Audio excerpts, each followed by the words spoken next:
calls for ages for us to, sort of the Springboks to move away from this kind of conservative approach, conservative game plan, but it is a game plan that has beaten All Blacks in the past. Heineken Meyer encouraging guys like Willie Leroux to be more expressive and spark the back line. We seem sort of torn between, are we becoming a more expressive, expansive side, or should we stick to what's worked for us in the past? Yeah, it's a tricky one because the Boks had become a little bit too predictable. And the one thing that Heineken Meyer, to his credit, I mean, he's taken a lot of flack in the last couple of weeks as the Boks have, their rugby championship hasn't been nearly as impressive as had been the case in the June Test window. And before that, they had a great end of year tour last year. They'd won all the matches, and they were playing a more dynamic brand of rugby. But it's just a question of playing it at the right times and in the right areas of the field and so on. Against New Zealand, I don't think that we can get involved in a ping pong match against them. I still think that the best passport, especially in New Zealand, on what could be a heavy, wet, cold, cold conditions, not really especially conducive to running rugby, although New Zealand somehow managed to produce it, come hell or high water sort of thing. But I think that the last thing that we need to do in this instance is to try and run the ball willy-nilly. They've got to just execute the kicking strategy better. I mean, your kicking can be an attacking weapon as well, but if it's executed properly and if it's sort of, playing for the right field position, getting us into a position where we can get, line-outs going, get Victor Matfield winning that ball near the back of the line-out, getting rolling mauls, which is the thing that the Boks are really good at. If we try to play a ping pong attacking game with the All Blacks, throwing the ball around willy-nilly, that could be disastrous because they will relish that. Even if we scored a few tries ourselves, you can bet that our defensive linemen would probably become a little bit shaky, and then they're going to exploit that to the full and get plenty of tries themselves, as has happened to them a couple of times when they played us in South Africa, and we've tried to sort of surprise them with an attacking game that has pretty much played into their hands. So I think a certain conservatism will still dominate the Springbok game plan, but perhaps with little moments where there'll be some allowance for sort of creativity and so on, depending on the match situation. I think the Boks can run them close, but it's very hard to see South Africa winning. Just looking at the All Black side, I mean, Cruden's now starting at fly half, so they've also got a change at number 10, Thrush in for Whitelock and Luatur for Messam. But I mean, either way, for the All Blacks, it seems whatever kind of little tweaks they make, I mean, they just have so much strength on the bench and beyond.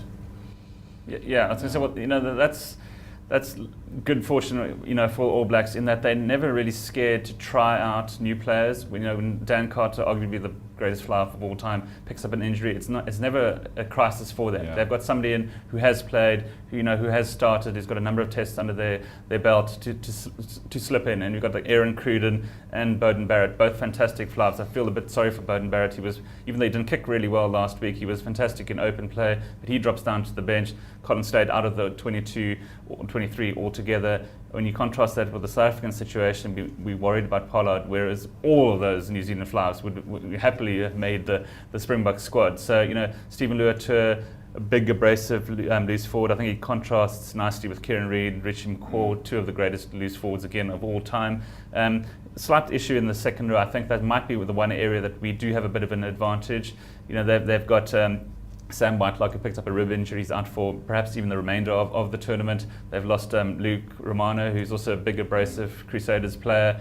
We've got Ibn Etzebeth and Victor Matfield there. I'm not quite sure why Bakkies Botha isn't at least on the bench. I'm not sure if he's got an injury. I don't think anyone's sort of been told, but it's a bit bizarre to me that Lut de Jager, is on the bench in place of Bakkies. And I actually wouldn't have been surprised if Bakkies had actually started this game. Ibn Etzebeth hasn't done that much, but he hasn't been in action for quite a while, so he's sort of finding his feet still. So hopefully he ups his game. He'll need to sort of against that All Blacks pack. And then, in the back line, they've also got Flair out wide, Julian Sevier, I think 26 test tries, fantastic. Israel Dag finding some form at fullback. Ben Smith, I think, is incredibly underrated. He seems to weave magic on the wing, even though he's not the biggest of wings. And then Aaron Smith at scrum half, perhaps the form scrum half in the world. I think his battle against Ruan Pienaar is going to go a long way to sort of deciding how the two back lines work. And then Conrad Smith, the brains of world rugby in the centres, sort of contrasting Ma'ananu, who's a bit blows hot and cold. So we've got fantastic All Black team, even though they've got all these injuries that we did mention. Plus, we have to remember they don't pick any of their overseas players. Whereas you look at the South African team, there are a number of our key players, are based overseas, which is a little bit upsetting that you can go overseas and still get picked, in my view. But that's a story for another day completely. Okay. So looking forward to a fantastic match. I don't see South Africa winning. If you want a prediction, I think it's going to be New Zealand by 9 or 10. I think they'll deny South Africa a bonus point, and that's going to go a long, long way towards the All Blacks actually clinching this rugby championship. Robert, prediction from you? Yeah, I find it hard to disagree with that. I think All Blacks probably by sort of 8 to 12 points in the final analysis, but don't write off the Boks completely. There's a little bit of a sort of, perhaps a little bit of a sort of a lager mentality going on there. They've copped a lot of flack from their own fans. There are issues domestically, Saru transformation, which often brings out these kind of bullish qualities when they're sort of under siege, if you like, from within their own country, within their own fan base, and that's sometimes when the Boks really do produce a bloody-minded showing. So I'm not writing them off completely, but I'm afraid the smart money's got to be on the All Blacks by probably more than 7. Okay. And chaps, if viewers want to follow the rugby this weekend, what can they do?